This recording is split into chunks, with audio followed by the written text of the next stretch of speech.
C'est parti pour les bases de la programmation, partie 3. On se retrouve déjà dans cette partie 3 et on va continuer, du coup, là où on s'est arrêté, où on a commencé à faire notre première requête vers l'API. Donc, je mets une fiche en description pour l'explication de l'API pour ceux qui arrivent en cours sur la vidéo et qui ne savent pas ce que c'est, sans oublier qu'on est sur la troisième partie d'une série qui concerne les bases de la programmation, et ceci la troisième vidéo. Donc si vous n'avez pas vu les deux autres vidéos, je vous conseille d'aller les voir du coup, et vous avez les liens en description, et je vais mettre une fiche déjà vers la première vidéo. Alors du coup, on s'était arrêté sur le fait qu'on avait fait notre première requête vers l'API, tout simple, hein, toujours, qui nous donnait des informations. Alors on va modifier un petit peu, parce que là on va passer à la suite, du coup en utilisant un programme, d'accord, qui sera comme, entre guillemets, un pointeur, d'accord, qui va vous appartenir au moment de sa conception, au moment où vous allez du coup le créer sur l'API. À ce moment-là, vous allez avoir un retour de toutes ces informations et on va devoir après les utiliser pour effectuer telle ou telle action. Alors pour ça, déjà on va essayer de modifier un peu notre méthode ici, très simplement, hein, de façon à lui fournir une URL, d'accord. De cette façon-là, on va pouvoir un peu personnaliser, ok, les requêtes que l'on envoie, et le retour, on va pas s'en préoccuper du coup pour cette partie-là, parce que comme ça, ben, on va juste rester sur un point assez simple, de façon comme ça à chaque fois, ben, on va s'occuper à chaque fois de la mise en forme ensuite. Alors du coup, ben là on va essayer, et on va passer directement, alors URL, il n'y a plus besoin, on est d'accord, du coup j'enlève, et il est ici. Alors maintenant du coup c'est exactement le même comportement, sauf que la différence, du coup je l'envoie là. Voilà, on va tester, pour voir si ça fonctionne toujours. Ok, il n'y a pas de souci, ça fonctionne. Donc ça veut dire que maintenant je vais pouvoir un peu personnaliser mes URL que je vais envoyer. Donc la prochaine étape, ça va être de créer un programme. D'accord. Donc pour l'instant, on va peut-être récupérer directement la structure. Alors là, on est dans le main, touk touk. Alors ce que l'on va faire, c'est qu'on va récupérer la structure. Alors vous avez toujours le projet qui est en description. Et là, alors ce qui est important ici, c'est qu'on va récupérer ça. Parce que c'est ce que, là dans notre cas précis, dans la plupart des usages qu'on va avoir, c'est le retour pratiquement que l'on recevra à chaque fois. Donc là, on va déjà se concentrer sur ce premier retour. Donc je vais retourner dans ma méthode et je rajoute cette nouvelle structure qui, bien sûr, nécessite une autre structure. D'accord, on l'a déjà vu. Donc je vais directement dedans et puis je vais cliquer dessus pour aller à la structure. D'accord, donc moi, c'est avec le Mac, c'est un pomme. Je remonte où ce qu'il est. Il est où le tac. C'est un pomme. Il faut que vous ayez, de toute façon, ouais, on passe le curseur. Donc sous Windows, je sais pas c'est quoi le raccourci, ou selon ce que vous avez, si c'est CTRL ou ALT, d'accord. Le but étant de pouvoir cliquer sur la structure et directement, d'accord, de se retrouver au niveau de la structure que l'on a cliqué. Ça marche pour n'importe quelle variable, fonction qui est utilisée. Hein. Si je vais, par exemple, et si je fais celle-là, voilà, il va directement ici où est-ce qu'elle est appelée. Ok. C'est vraiment pratique pour quand on fouille un peu partout dans le code. Donc ma structure, j'en suis là, et je voulais la structure programme. Donc celle-là, je la prends, et on va voir qu'on a encore d'autres structures. Hein. Donc cellule, on va pas s'en servir pour l'instant, ok, et on va se concentrer du coup sur position. D'accord, c'est déjà pas mal. Et on va prendre position. Parce que comme on peut voir ici à chaque fois, position, ok, même pareil sur le gris qui est ici, il va utiliser normalement les mêmes infos. Si je vais ici, vous voyez, il utilise pareil la structure. Ah non, il est grille info, grille info, grille info. Voilà, il utilise la structure position aussi. Vous voyez, donc on peut l'utiliser de différentes façons, parce que en réalité ce sont les types de la structure qui m'intéressent, et cette structure va appartenir de toute façon que à la structure programme. Pour la position ici, d'accord, elle utilisera dans le programme la structure position, et elle peut être utilisée ici aussi, mais du coup ça sera des positions qui seront propres à la structure de grille statut, d'accord. Donc bah du coup j'ai déjà des informations qu'il me faut pour commencer, ok, et là du coup je reviens Alors, sur le site web, vous pouvez directement avoir le README qui est ici. Je vais le mettre en preview. Comme ça, on le voit comme il est un peu sur la page. Donc, vous voyez. Donc, on a les différentes routes qui sont proposées, qui nous expliquent et tout. Et nous, on va prendre du coup, on va prendre celle-là, mais on va pas la mettre dans notre code. Parce que celle-là, elle va nous retourner juste le retour qu'on a vu. Et de toute façon, ce qu'on a besoin, je vais vous l'expliquer après pour utiliser directement l'API. Donc, on va créer un premier programme. Donc, on va se mettre, alors sur la grille, sur l'API, on peut être en mode actif ou passif. Donc ça veut dire que vous pouvez tranquillement être sur la grille sans être attaqué par exemple par un autre programme tant que vous n'êtes pas en exploration. Donc tant qu'on est en navigation, qu'on se balade sur la grille, entre guillemets, il n'y a aucun danger pour... voilà, on peut travailler tranquillement. Normalement, on ne faut pas rentrer en exploration, mais là on ne va pas le faire. Alors, du coup, je vais copier la partie qui m'intéresse, ici, et ce qui est indiqué avec le 2 points, d'accord, ce sont les paramètres à donner. On va le voir tout de suite, parce que nous, le rôle qu'on va utiliser ensuite, c'est celle-là. Mais d'abord, on a besoin de créer un programme, parce qu'il n'en existe pas, pour nous, il n'en existe pas encore sur la grille. Voilà, donc V1, pareil, du coup, je remplis ma ligne. Vous pouvez le faire dans le navigateur internet, ça marche aussi. Hein. D'accord, puis on va créer un programme, on va l'appeler test 1. Voilà, comme ça, on le repérera. À ce moment-là, l'API me retourne, du coup, comme vous avez pu le remarquer, peut-être, du coup, la structure que l'on a faite, d'accord, qui est ici. On va fermer. Pour rappeler que j'ai commenté les cellules, d'accord, parce que pour l'instant, on ne va pas s'en servir. D'accord. Ça, c'est ce que possède le programme. Ce sont, voilà, c'est là où il stocke l'énergie, c'est là où il va utiliser ces cellules pour pouvoir explorer les cellules de zone. D'accord. J'ai déjà expliqué ça sur la partie justement de la vidéo par rapport à l'API. Ce qui nous intéresse là actuellement, c'est de pouvoir savoir si on peut récupérer ces infos et dialoguer avec lui. Donc ce qui est important ensuite, ce que l'on voit dans la plupart des routes, pour effectuer des actions ensuite par rapport à votre programme, donc il y a des routes qui n'existent plus, de toute façon, il faudra que je mette à jour. Je n'ai même pas fait la mise à jour le truc. Mais vous avez l'exemple de toute façon, d'accord, dans toutes les méthodes qui sont employées ici. D'accord, il vous suffit de lancer le programme directement, je reviens en arrière, là où il y a le fichier justement du programme qui est ici, ok, qui est le principal. Moi je l'ai compilé, j'ai déjà expliqué ça dans une vidéo. Donc si je fais un go run main,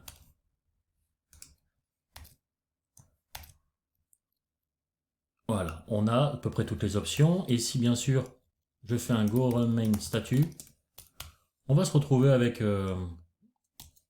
il faut que je mette...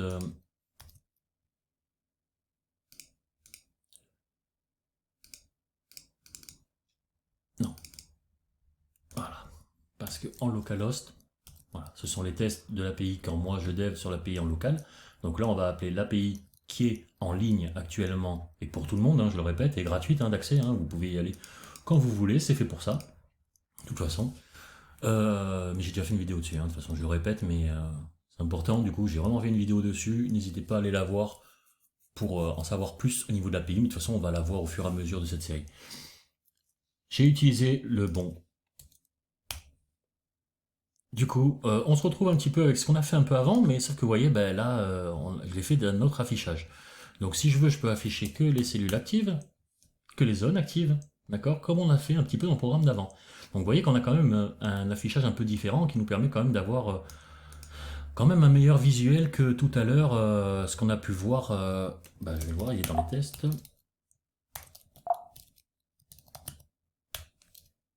Et je fais un go run. Test.go. Voilà, on a quand même, voilà, c'est quand même pas la même chose, malgré que on a les infos exactement de la même manière. Donc, après, vous organisez votre code comme vous voulez, d'accord. Vous avez l'exemple du code source du client qui est ici, puis bien sûr, on l'utilise là, ici, surtout à des fins d'enseignement, de cours, pour pouvoir faire des trucs plutôt simples. Mais ensuite, bien sûr, vous adaptez votre code comme vous avez envie. Si vous avez compris et que vous voulez aller plus loin, bien sûr, je ne vais pas vous empêcher de faire d'autres trucs, hein, vous faites ce que vous voulez. Donc du coup, on voit bien que notre programme, du coup, il a été créé là-dedans, et nous, ce qui nous intéresse, c'est la route, comme on a dit, celle qui est info. D'accord? Alors, elle est où? C'est ici, info. Alors, c'est ce qu'on va faire directement ici. On va recopier notre comportement. C'est pour ça que c'est important toujours que le code que vous gardez ainsi de suite, bah, gardez-le bien. De toute façon, ça vous donne toujours des exemples et vous allez pouvoir vous en servir. Parce que là, eh ben, on va pas s'embêter. Regardez, on va faire un copier-coller. Et on va, de toute façon, commenter. Pour l'instant, parce qu'on ne s'en sert pas. Voilà. Et là, je vais mettre info programme. Et là, program container. Ensuite, info programme. Et là, si je fais... Alors là, je vais utiliser une autre fonction qui s'appelle printf, qui va me permettre, on va dire, de formater le texte un petit peu comme je veux, en lui donnant des paramètres et en précisant directement ce que je veux. Ça va me permettre d'afficher, vous allez voir tout de suite de toute façon. Donc l'ID, je précise, et là, du coup, j'utilise un caractère de formatage pour la fonction, parce que du coup, elle va remplacer ce caractère-là, parce qu'elle veut une chaîne. Si je veux une décimale, je fais ça. Donc là, je lui dis, je fais une chaîne de caractères ici. Ensuite, l'ID, ensuite le level, on va dire quoi dans le programme?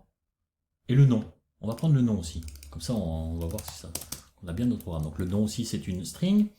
Et bien sûr, le level, c'est un int. Il est où? Il est là. Voilà. Level voilà, est égal d. Et là, virgule. Donc premier paramètre, on regarde dans la fonction directement quand on va dessus. Premier paramètre, c'est une chaîne de caractères. Et ensuite, autant de paramètres que l'on veut et de différents types. D'accord? Cette fonction va juste afficher à l'écran de toute façon ce qu'on lui demande. Donc du coup, je vais lui passer l'ID, infoprogramme.id. Ah non. Ah si, je peux le mettre ici. Infoprogramme là, infoprogramme.programme.nom. Et ensuite, infoprogramme.programme.level. Voilà, vous voyez, toute notre structure, elle se fait tout seul. Voilà, ça c'est parce qu'on l'a déclaré et qu'on directement, on fait un JSON Marshall dessus directement, ce qui va nous permettre de mapper directement toute la sortie de notre JSON sur notre structure. Et du coup, on n'a pas la bonne URL. Donc on va récupérer la bonne URL ici.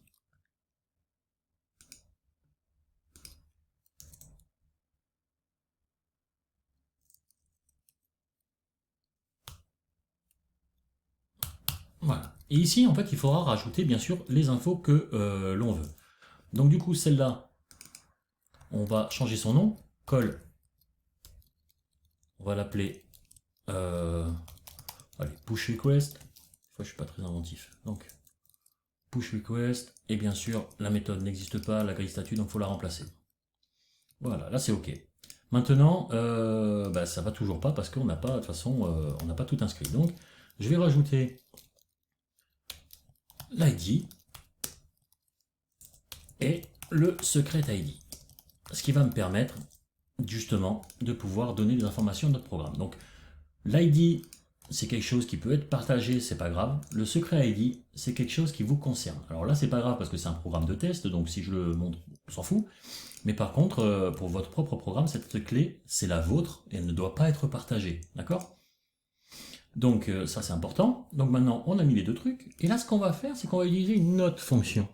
On va utiliser sprintf, qui est exactement comme celle-là, sauf qu'à la différence d'afficher la chaîne de caractères, elle va la retourner. Et nous, c'est un peu ce qu'on veut, parce que comme ça, on va reformer un peu notre URL. Elle fonctionne exactement pareil. On va fonctionner notre URL. Donc je la donne en paramètres. Voilà, j'ai la chaîne de caractères. Et maintenant, je vais ajouter ici une chaîne de caractères et ici une chaîne de caractères, d'accord, pour pouvoir répondre à l'API, d'accord, de façon comment elle le veut, puisque cette route demande deux paramètres. D'accord? Il faut que ce soit bon. Donc ça c'est fait. Maintenant, je lui donne les paramètres. Voilà. Maintenant, je fais un go run test et ça ne marche pas. Pourquoi? On va afficher Alors, ce qui serait intéressant, info programme, la ligne, l'erreur, elle est ici, ici.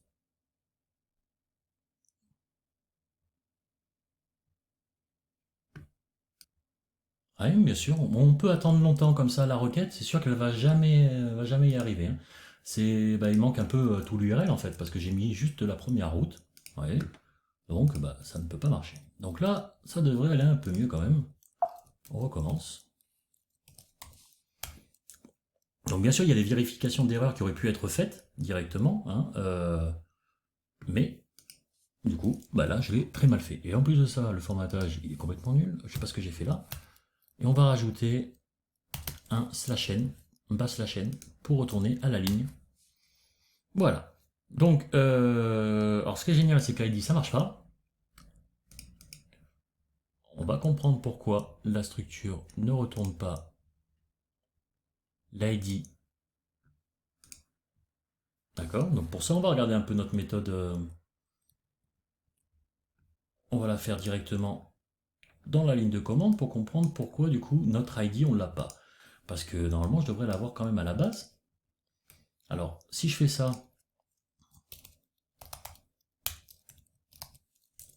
.id, je l'ai. Est-ce que je comprends pas? On va afficher l'URL ici.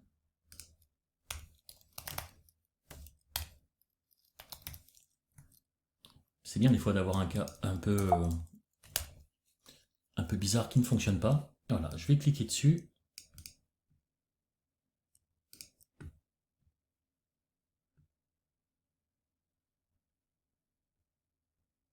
Ah, normal, c'est moi qui me suis trompé.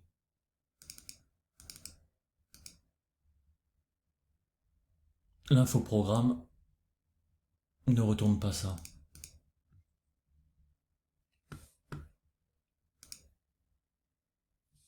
Donc là, je regarde dans le code, je me suis peut-être trompé de structure. Oui, pourtant c'est moi qui l'ai fait quand même, hein. Donc là, tout entièrement, parce que même l'API c'est from scratch, hein, il n'y a pas de librairie dedans, j'utilise pas de framework pour faire l'API, donc là c'est pareil au niveau de là. Donc malgré tout, vous voyez, des fois, quand il y a beaucoup de code, ouais, puis en plus il n'y a pas que ce projet, j'en ai d'autres, et du coup, quand on revient dessus, c'est pour ça que c'est important des fois de bien, voilà, bien écrire, bien commenter au pire des cas. Donc moi je commente pas vraiment dans le code, bon après ça dépend de la complexité, c'est souvent dans les commits. Mais du coup, on va chercher l'exploration, get info programme, et elle nous retourne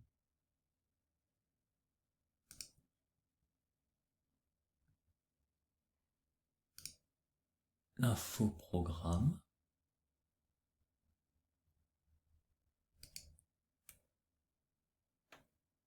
Et ouais, c'était pas celle-là, c'était celle-là. Donc on va utiliser cette structure de toute façon, puisqu'il nous la faut aussi. Alors je vais la mettre là, juste en dessous, donc on est revenu sur mon truc de test. Et là en plus, ce qui est intéressant, on va avoir du coup un type type, mais ça on va le voir après. Programme statut, et là du coup je vais inverser. Je vais pas déclarer un... Voilà, je vais faire un programme statut, juste ça à remplacer. Hein, puisque de toute façon il va mapper sur la structure. Donc normalement si j'ai choisi la bonne structure, ça devrait être pas mal. Alors,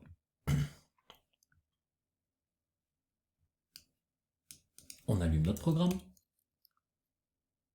Bon là, c'est normal qu'il retrouve le même truc, mais normalement... Ah oui, comment elle est celle-là? De toute façon, il n'y aura pas l'ID, d'accord. Donc voilà. Donc là, on a, ça fonctionne, d'accord. On a nos informations de notre programme. Donc déjà, vous voyez, juste avec ce code-là, on peut l'envoyer. On peut déjà contrôler notre programme. Donc je vais fermer un peu tout le reste pour l'instant. Close all. Non, dommage. Je voulais faire other. Voilà. On va voir la différence, d'accord, pour ceux qui ne l'ont pas vu de toute façon, avec la même méthode, mais qui est directement dans le client du projet. Donc je reviens en arrière. Pareil, on refait un go run. D'accord, et je prends du coup info. Et là, le problème, c'est que mon programme n'est pas enregistré. Donc le code n'est pas prévu pour fonctionner comme ça, il a besoin que le code soit enregistré dans un fichier. Alors, vu qu'on a créé ici, c'est un peu bête ce que j'ai fait. je vais changer voilà, le statut, et par contre je vais copier ça vite. Et là, par exemple, voilà. Et ici on va créer un autre programme avec, voilà, en ligne de commande, j'utilise la fonction touch. J'aurais pu faire un, d'accord, nouveau fichier ici, hein, directement, mais je vous montre en ligne de commande du coup juste comment créer un fichier bateau comme ça. Et il s'appelle test1. C'est important que le nom du fichier soit au format JSON avec le même nom que le programme, hein, pour ceux qui utilisent le client. Donc voilà, j'ai un nouveau fichier, il est vide, et je le remplis de mon JSON. Voilà, tout simplement, copier-coller. J'ai mon fichier, je vais pouvoir le réutiliser là-dedans. Alors là, c'est pour utiliser exactement, entre guillemets, la même route qu'on a appelée, sauf qu'on va utiliser avec le client, juste pour voir la différence d'affichage. Donc, info, et là, je vais mettre test 1. Donc ça fonctionne bien. On voit qu'on est en position, de toute façon, 0, 0, hein, initial, il n'y a rien qui se passe. On a deux programmes sur la grille, parce que j'en ai un qui est quelque part.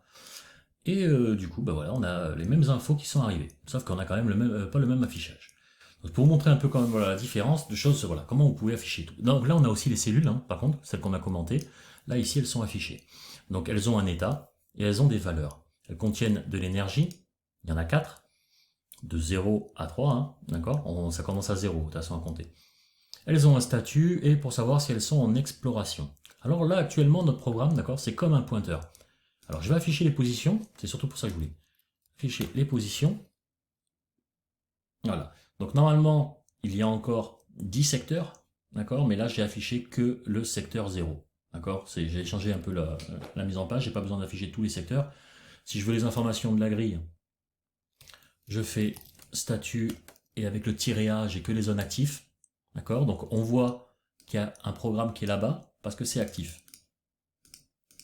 Et le statut actif précise qu'il y a de la donnée dedans, donc il y a de l'énergie, il y a un flag caché dans une de ces zones, et bien sûr des compétences, mais qui ne sont pas encore intégrées. Voilà. Mais du coup, on peut savoir déjà s'il y a une grille active, donc c'est-à-dire est-ce qu'il y a un programme dessus.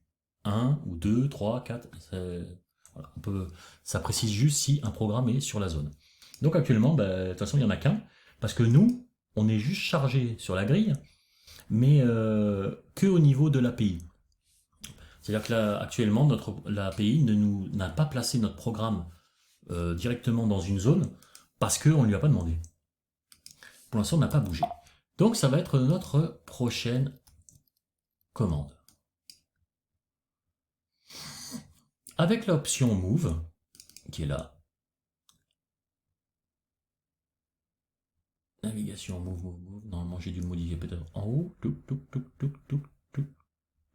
stop, Move, Move.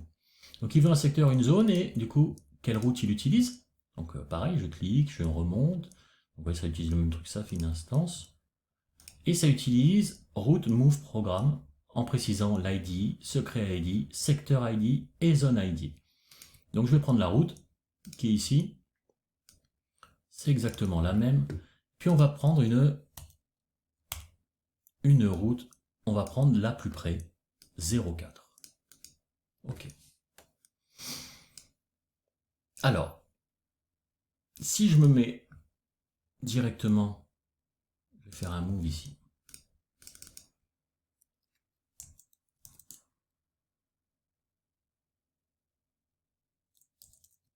On a un move programme. Alors vous pouvez faire la requête dans le code si vous voulez, mais là c'est pas là où ça va devenir intéressant. C'est pour ça qu'on va attendre après. J'envoie le programme, donc je vais sur mon programme qui est là. Je prends l'ID, je mets un slash, je prends le secret ID, je mets un slash, et là on est, n'oubliez pas, dans le move. Donc il manque encore deux paramètres. Et on a dit qu'on allait en secteur 0, zone 4. Donc slash, après le secret ID, 0, slash 4. Et je send. Et ça marche pas. Normal. Parce que je fais toujours n'importe quoi. Pourquoi la route en bêta, elle se retrouve... J'ai encore mal organisé mon truc. Voilà. 404. Parce que je ne sais pas écrire. Voilà. 404 qui veut dire que la route, c'est pas la bonne. Alors, je sais toujours pas écrire, apparemment. Donc,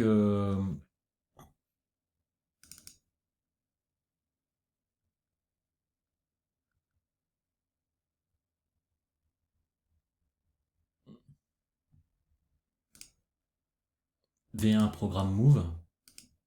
Pourquoi je l'ai inversé? Vous voyez, donc on met pas la bonne route. De toute façon, l'API vous retourne, vous voyez, on n'a pas un code 200, hein, on a un code 404. D'accord? Qui veut dire que cette route, elle n'existe pas. Voilà, j'essaie d'appeler quelque chose qui n'existe pas. Ah là, ça va beaucoup mieux quand on met la bonne route. Donc, ben, on se retrouve. Vous voyez, ça a un peu changé là, l'état. D'accord? On va afficher ici les infos.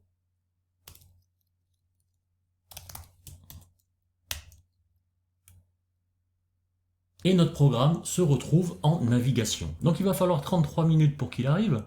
Donc ben, je vais mettre en pause, parce qu'il y a la notion de temps. Et je vais mettre en pause en attendant. Mais par contre, vous voyez, ce qui serait intéressant, alors je ne vais pas mettre en pause réellement, on va faire autre chose.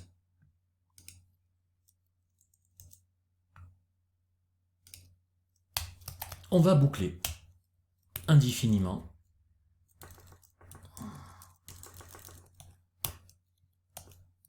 Voilà, ça va appeler notre JSON. Et là, on va faire un truc. If. Alors on a quoi quand on fait des infos? Alors le mieux, par exemple dans ce cas-là, pour avoir un meilleur affichage, bah, c'est de le faire dans un écran un peu partagé. Donc, ce que je vais faire, parce que je suis feignant, ah ben je l'avais là en plus, donc, doublement feignant, bah, je vais prendre l'URL qui est là. Et voilà. Donc ça on s'en fout, et on s'en fout, et on prend ça. Voilà, non c'est pas vraiment pas vous là-dedans, quand ça pète les yeux, on va le mettre là, et on va se mettre dans info. Voilà, tic. Parfait.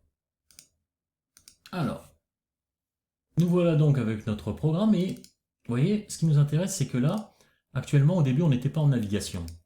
Maintenant, on l'est, parce qu'on est en train de se déplacer. Alors, ce que l'on peut faire dans notre code, actuellement, en attendant les 33 minutes, parce qu'on va pas s'amuser à rafraîchir pendant 33 minutes, par exemple, là où je vous montre l'intérêt, on va dire, de pouvoir coder, c'est justement, vous allez, au fur et à mesure, on va essayer de créer un programme qui va se balader tout seul sur la grille, effectuer des actions, et nous donner des retours. Mais le but, c'est d'essayer de faire un petit programme autonome qui va justement s'amuser à aller chercher le flag, récupérer l'énergie, même se battre directement s'il trouve un autre programme automatiquement. Ça va vous permettre justement de créer votre petit programme qui va se comporter tout seul en fait en mode autonome. C'est un voilà, bon entraînement. Donc là on va vérifier un truc du coup, parce qu'à chaque fois on va faire une requête. Alors on va essayer de faire, je sais pas si on va faire. Alors je regarde. Time sleep, duration, on va faire 1, d'accord? Non, on va faire 5, comme ça on va pas requêter comme des porcs pendant tout le temps non plus, il n'y a pas besoin. Donc on va faire ça toutes les 5 secondes. If navigation est égal false,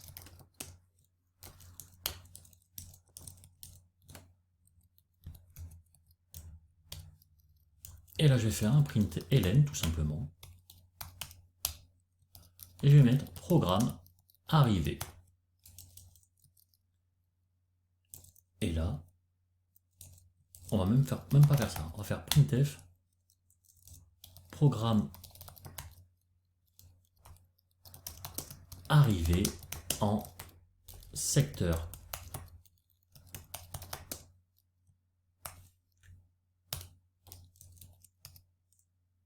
D, du coup, puisqu'on veut lui préciser un int, et on lui dit la zone, d'accord, c'est juste pour titre d'info, la telle zone. Donc du coup, pareil, info programme, position, secteur ID. Ensuite, on refait la même. Donc si je veux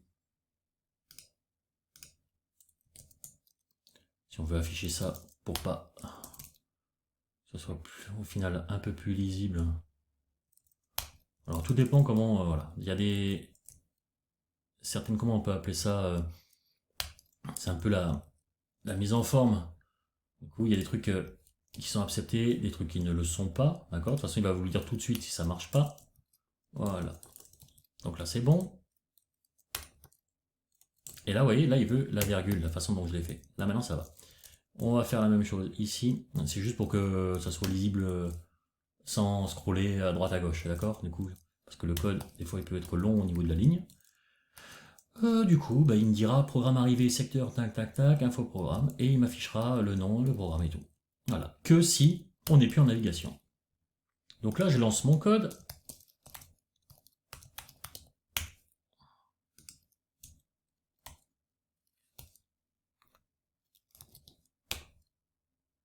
Et ça marche pas. Other declaration of main.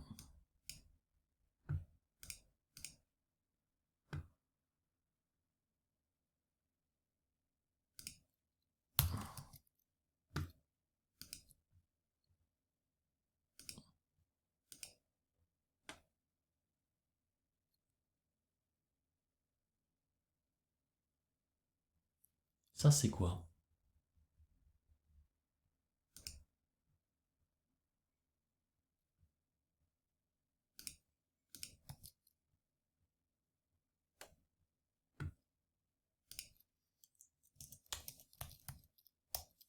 Break.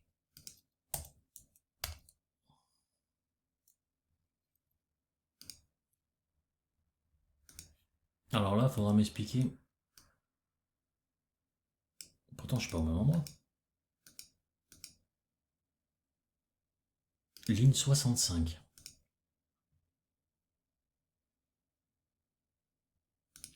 Ça, c'est intéressant.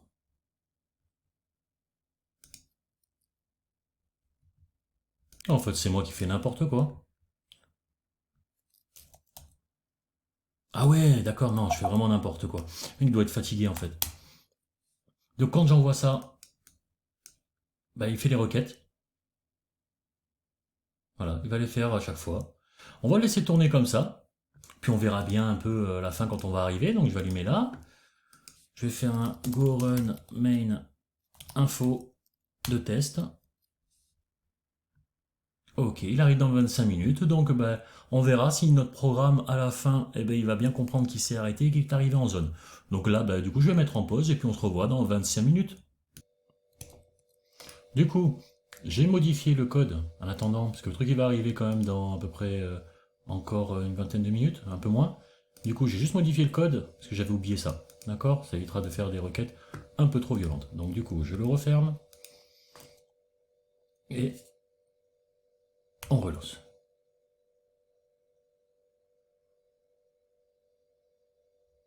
Voilà, là c'est pas pareil, ça envoie vraiment, on voit bien toutes les 5 secondes, d'accord? Parce que là ça allait un peu trop vite, du coup je m'étais gouré. Voilà, donc bah, on continue, on va attendre un peu que notre programme arrive à destination. D'accord? Donc normalement, si vous avez fait votre code, bah, vous le lancez. Et puis de toute façon, vous revenez dessus, vous voyez si ça marche, parce que voilà. C'est le but, c'est vraiment de commencer comme ça. Par exemple, de faire des trucs un peu automatiques, de façon, voilà, pareil, vous faites un peu votre life et tout, puis vous revenez dessus, on va voir un peu où est-ce que ça en est. Alors là, il reste 17 minutes, voilà. Au coup, j'ai rallumé parce qu'on va bientôt arriver, d'accord? Du coup, ça va me permettre, on va nous permettre de voir si le code, du coup, à un moment donné, il va repérer qu'on n'est plus en navigation. D'accord? Et du coup, d'accord, on avait vu en exemple, là par exemple, là on est vraiment juste en mode descript, hein. Je vous rappelle, vous rappelez qu'on a utilisé l'API dans un exemple sur une vidéo sur ChatGPT, d'accord, où justement on essayait avec ChatGPT d'implémenter une petite vue sur une application mobile en utilisant l'API, comme ça très rapidement. Donc vous voyez qu'en réalité, voilà, c'est... Là pour l'instant on va commencer avec du code simple, d'accord, et ensuite on pourra justement avancer un peu plus dans les applications. Et bien sûr, ça vous permet d'avoir un contenu sur lequel travailler, par exemple, ben, pour pouvoir tester, parce que souvent voilà, vous allez avoir besoin de contenu. Souvent dans certains sites ou quoi, vous allez avoir ce qu'on appelle l'oral ipsum. Ça va remplir de données un peu aléatoires. Ben là, c'est à peu près le même principe, mais dans le sens que ben, les données sont pas forcément si aléatoires que ça, à part juste pour ce qui est question des zones remplies et tout, ça change un petit peu. Mais c'est surtout que sur le fait que ben voilà, c'est que bon, on va avoir un contexte pour pouvoir afficher telle ou telle chose, pour pouvoir effectuer des actions, comme ça là, ben, quand on va faire après nos applications, nos trucs, eh ben, on aura des boutons qui effectueront des actions ou telle chose. Alors ça va être très pratique pour avancer un petit peu dans la programmation, parce que du coup, et voilà, on est arrivé.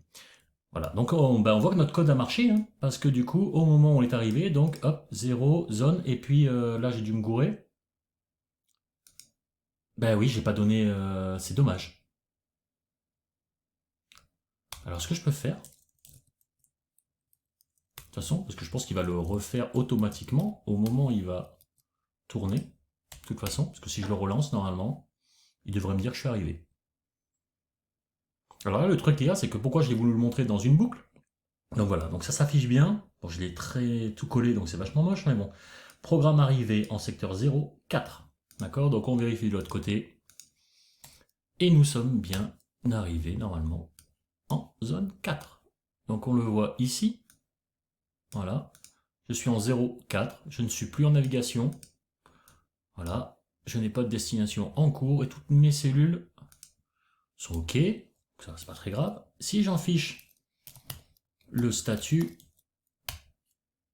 vous voyez que maintenant, cette zone-là est maintenant active parce que du coup, vous avez un autre programme dessus. Donc celui-là, du coup, maintenant, je vais le couper. D'accord? Je pense qu'on en a fini, du coup, avec cette partie-là. Sachez que, du coup, bah, vous pouvez toujours aller plus loin avec les différentes routes de l'API pour essayer de mettre en pratique, pour essayer de faire un peu ce que vous voulez dessus, pour créer des automatismes et tout, avec tout ce qu'on a vu un peu avant, avec les conditions, les bases, enfin avec les bases, je parle, du coup avec les structures de contrôle, faire des boucles, faire des conditions, vérifier. D'accord? On peut essayer, par exemple, vous pouvez essayer de faire en sorte que quand le programme, du coup, là, il est arrivé, eh ben, on passe, par exemple, en mode... Alors, il faudrait que je fasse mettre à jour. Je vais essayer de penser à mettre à jour, parce qu'il y a des trucs qui ne servent plus à rien, comme celle-là. D'accord. Du coup, oh ben, on va le faire là. Touk touk touk. Voilà, le jump ne sert à rien.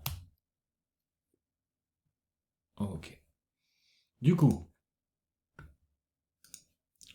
avec toutes les routes qu'on a là, je refais une passe dessus. Là, actuellement, on a créé un programme manuellement et on a écrit notre code, enfin le code du programme, dans un fichier JSON. Ce qui permet, on va dire, à l'application, celle que moi j'ai faite au projet, qui peut permettre de l'utiliser. Nous, on a vu une autre façon de faire directement, parce que dès que notre programme était chargé, ben, on a juste mis, voilà, je l'ai fait de cette façon-là, juste histoire qu'elle soit plus lisible au niveau de la compréhension. Mais après, dans un usage, on va dire, un peu plus avancé, du coup, ben voilà, on a quand même, à un moment donné, c'est mieux de s'organiser d'une certaine façon, et vous avez certains exemples. Donc par exemple, on va prendre celui-là pour pouvoir, celui qu'on a vu, le statut de la grille, pour essayer de comprendre un peu le fonctionnement de chaque fonction, parce que j'ai fait une nouvelle lib ici, voilà, qui contient, on va dire, pas mal de fonctions qui vont aider justement à utiliser, que vous pouvez même intégrer hein, directement dans votre code, d'accord? Pas en précisant justement pareil, vous avez les chemins directement, ok, par rapport au package, hein. Donc voilà. Maintenant, je vais juste regarder. Donc, bien sûr, si vous avez des questions sur le truc, vous avez le Discord.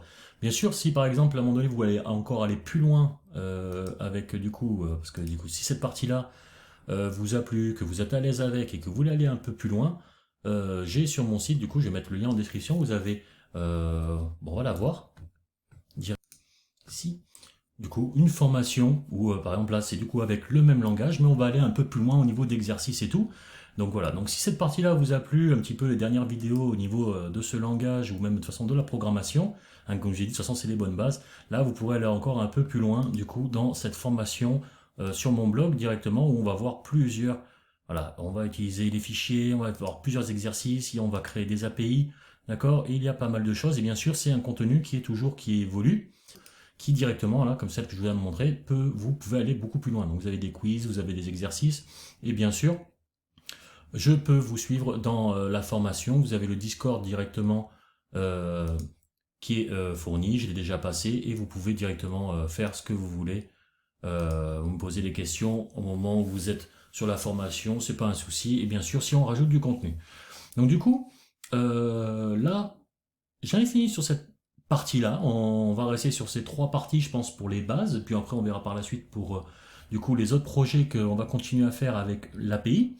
Si vous avez encore, par exemple, si la partie un peu script vous intéresse, vous a plu, et que vous en voulez d'autres de vidéos comme ça, où on continue à faire d'autres scripts et d'autres actions sur l'API, d'accord, sachant que vous avez déjà pas mal d'exemples avec les vidéos, la doc, et ainsi de suite, qui vous permettent, on va dire, d'expérimenter surtout, d'accord, par vous-même, d'accord. Donc l'API, elle est en bêta, elle est accessible, vous y allez quand vous voulez, vous faites ce que vous voulez, d'accord. Normalement, il n'y a pas de souci. Si vous rencontrez des bugs ou des soucis, n'hésitez pas bien sûr à me le remonter, je vous réponds tout de suite. Vous avez le Discord pour ça. Et voilà, donc j'espère que au moins bah, pour ceux qui ont des questions au niveau du code et qui ont voilà qui commencent à mettre un peu le nez dedans et essayer de comprendre comment la programmation fonctionne. J'espère que ça déjà ça vous éclaircit, que maintenant ben, vous avez quelque chose pour pouvoir manipuler et du coup vérifier si du coup votre code, votre voilà si votre logique elle est bonne. Ouais, vous travaillez avec l'API qui va vous permettre exactement de pouvoir jouer hein, directement dessus, mais tout en travaillant, parce que vous allez devoir effectuer. Voilà, l'intérêt, c'est vraiment d'essayer de faire un code un peu automatique comme celui-là, vite fait, là, c'est vraiment qu'un petit début. Et vous voyez, donc là, sur cette seule vérif, il ne fait que afficher. Et comme je vous ai dit, avec cette vérification-là, il pourrait dire d'un coup, il vérifie les données, d'un coup, il va chercher quelque chose en particulier. D'accord. Regardez bien la vidéo sur l'API et tout, où j'explique pas mal de choses. Et ça vous permettra d'avoir voilà, pas mal d'informations qui va vous permettre, par exemple, de concevoir des petits programmes automatiques et qui vont vous faire exercer surtout, parce que ce qui est important, c'est ça, c'est de, voilà, de vous exercer pour prendre l'habitude. Et ensuite, après, ça va y aller vraiment tout seul. D'accord. Parce que au moment ensuite où vraiment vous allez commencer à développer votre propre projet ou application, en fait, bah, du coup, vous avez une idée en tête. Vous savez ce que vous voulez faire. Et c'est là-dessus que vous allez pousser vos recherches ensuite pour expérimenter encore plus. Donc, allez apprendre d'autres choses. Parce que d'un coup, à un moment donné, au niveau du code, ben, on ne peut pas tout connaître, on ne peut pas tout savoir. Mais par contre, comme je l'ai dit, les bases, la compréhension générale va beaucoup vous aider. D'un coup, vous avez besoin de faire autre chose, ben, vous allez chercher là-dedans et vous apprenez cette nouvelle chose. Du coup, ça fait un truc en plus, et ainsi de suite, et ainsi de suite. Et vous allez accumuler d'expérience. Il n'y a pas d'autre façon de faire que de pratiquer, en fait. Donc, c'est-à-dire que vous pouvez apprendre tout ce que vous voulez, il y en a certains, mais sans la pratique, à un moment donné, ben, vous allez pas pouvoir acquérir. Ça fonctionne pour tout, en toute façon. Donc là, le code, voilà, c'est comme ça, mais vous savez très bien, ça fonctionne pour tout. D'accord, il faut pratiquer. D'accord, on le voit dans quel truc, hein, cuisine, machin, tout. D'accord, on prend les plus grands sportifs, les mecs qui sont arts martiaux que dalle. Ben, si les mecs, quand on voit qu'ils sont bons, c'est parce qu'ils font ça depuis des années déjà. D'accord, il n'a pas commencé l'année dernière. Ben là, c'est pareil. Donc, il n'y a rien de compliqué en soi, en plus, au niveau de l'informatique, puisque c'est assez mathématique. Donc, au final, c'est de la logique. Et quand vous êtes bloqué, ben, c'est pas la fin du monde, vous êtes juste bloqué. Et du coup, ben, il faut trouver une solution à l'étape à laquelle vous êtes. Peut-être que c'est pas bon, peut-être que c'est pas assez. Vous demandez de l'aide, puis en même temps, ben, ces erreurs, ces blocages, en fait, elles vont vous faire grandir au niveau de votre expérience, parce que c'est comme ça que vous allez vraiment commencer à devenir autonome euh, au niveau, euh, au niveau du code. Surtout, c'est quand vous allez essayer de chercher par vous-même les soucis. Donc après, c'est bien d'avoir la réponse à autre chose, mais en premier temps, c'est bien d'essayer de bien observer. Vous voyez, que, par exemple, on va revenir sur l'erreur qui a été faite tout à l'heure, qui m'a fait galérer pendant un moment, vous avez vu, j'ai affiché deux fois le fichier, parce que je ne l'ai même pas expliqué, j'ai vu. J'ai fait ça. En fait, j'essaie de compiler deux fichiers en même temps. Donc du coup, à ce moment-là, ben, il n'a pas trop compris, j'ai fait n'importe quoi. Donc du coup, vous voyez, c'est pas un problème de code, là c'était juste un problème d'humain. Voilà, c'était moi le problème, qui sait pas écrire. Donc, ouais, donc il est important des fois de bien observer, bien analyser, surtout parce que là, on prend l'exemple où d'un coup, ben, en même temps, j'explique, je fais la vidéo, je code. Donc du coup, ben, à ce moment-là, c'est obligé qu'on se déconcentre. Par contre, quand vous êtes seul avec votre code et tout, là, vous vous concentrez, vous ne faites pas deux trucs en même temps, vous restez sur votre truc. Important de faire des pauses, hein, très important, parce que votre concentration, elle peut pas être à 100%. Donc à un moment donné, quand vous êtes bloqué dans du code, faites un tour, allez respirer. d'accord? Une plus grande partie, quand vous savez coder, après la plus grande partie pratiquement de conception, elle n'est pas faite devant l'ordinateur, d'accord? Ça va être sur des schémas, ça va être en discussion, on va écrire, on va... Voilà. Et ensuite, quand c'est fait, que dans votre tête, vous savez comment vous voulez construire votre application, ensuite on se met à coder. Voilà. Parce que, on n'oubliez pas qu'à cette étape-là, vous, normalement, vous savez déjà coder ou vous avez commencé à acquérir certaines bases. Et de plus en plus, ça va s'accélérer. C'est-à-dire que ça va être de plus en plus facile pour pouvoir exécuter telle chose, installer, ainsi de suite. Vous allez voir, ça va aller tout seul. Et surtout, bien sûr, si vous avez un souci, je suis là, vous avez le Discord et que ce soit les commentaires. Voilà, donc j'espère que ça vous a plu. Si vous voulez d'autres vidéos comme ça, ou si bien sûr vous voulez que du coup une vidéo sur un sujet précis, parce que vous avez mal cerné quelque chose, ou il y a des concepts qui sont pas bons, d'accord? Eh ben, il faut pas hésiter, mettez-le dans le commentaire, d'accord? Ou posez votre question.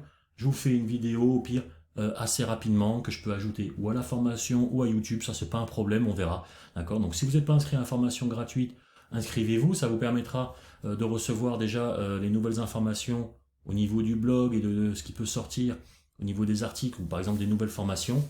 Et bien sûr, si la programmation vous a plu, que c'était ces 3 vidéos déjà actuelles, vous êtes à l'aise, vous avez compris que vous voulez aller plus loin, d'accord? N'oubliez pas, j'ai ma formation que j'ai présentée, hein, qui est à 20 euros, accessible à vie, disponible, que ce soit vous pouvez regarder avec le téléphone, que ce soit avec euh, votre, euh, votre ordi, d'accord? Et du contenu qui sera mis à jour, d'accord? Comme ça a déjà été fait sur la formation gratuite, là actuellement, du coup j'ai mis à jour avec les 3 vidéos qui viennent d'arriver, puisqu'elles vont avec la formation qui était gratuite. Et du coup, pareil avec la formation, la deuxième formation qui est payante, du coup, elle, pareil, le contenu, bah, il sera mis à jour, il sera ajouté, et bien sûr, vous avez accès au Discord directement et tout ce qu'il faut avec la formation, bien sûr. Donc ben voilà, on en a fini là-dessus. J'espère que ça vous a plu. N'oubliez pas le pouce, ça aide beaucoup. Abonnez-vous si c'est pas fait pour avoir les dernières vidéos, d'accord? Parce que cette année, on va essayer vraiment de coder. On a pas mal de projets en cours avec l'API maintenant qui est finalisé pour faire ce que je veux, d'accord? C'est-à-dire ben, des tutos et des cours, voilà, histoire d'avoir un contexte et un outil à utiliser. Parce que dans la plupart des cas, hein, je recoupe. Hein. Je sais qu'il y a beaucoup de choses à dire, c'est pour ça que du coup j'essaie de couper en plusieurs vidéos. Alors, on est déjà quand même à 1 heure alors que. Voilà, mais le but c'est vraiment que voilà, c'est que vous comprenez chaque chose le plus possible, d'accord? Parce que du coup, une vision d'un développeur n'est pas la même vision qu'un débutant. Il y a des choses pour nous, elles sont assez faciles, et du coup on va pas y penser tout de suite à comment on va dire l'expliquer, ou on va pas l'intégrer tout de suite, et du coup ben, ça peut être zappé ou mal compris par d'autres, donc surtout n'hésitez pas, hein, et voilà. Et on a fini pour cette troisième partie, hein, c'était déjà pas mal, là, ça fait déjà un bon morceau, et je vous dis bonne semaine et à bientôt pour la prochaine vidéo.